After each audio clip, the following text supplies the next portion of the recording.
9年的日本职棒经历，加上18年的美国大联盟职业生涯，铃木一朗的棒球生涯就是一部风光的纪录史。他生涯共计击出4367支安打，让他冠上世界安打王的荣衔。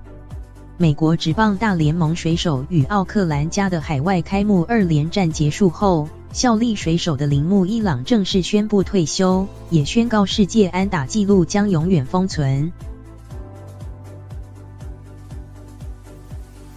一朗的生涯从日职的欧力士开始，9年累计敲出1278安，转战美职后，18个球季共计挥出3089安，累计合并后达4367安，让他超越美职史上安打王罗斯 Pete Rose 的4256安，成为世界安打王。一朗的打击能力出色，转战大联盟的菜鸟球季，他就敲出美职新人球季最多安打纪录的242安，并荣膺当年美联新人王和最有价值球员，为史上第1人。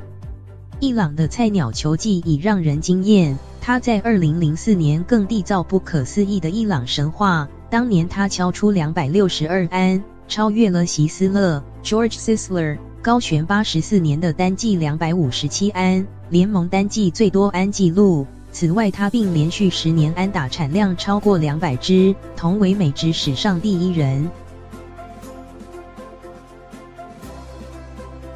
除了打击外，一朗的一双快腿也让他缔造不少纪录。他曾在2006年连续45次盗垒成功，并在2007年大联盟明星赛缔造明星赛史上首支场内全垒打的另类纪录。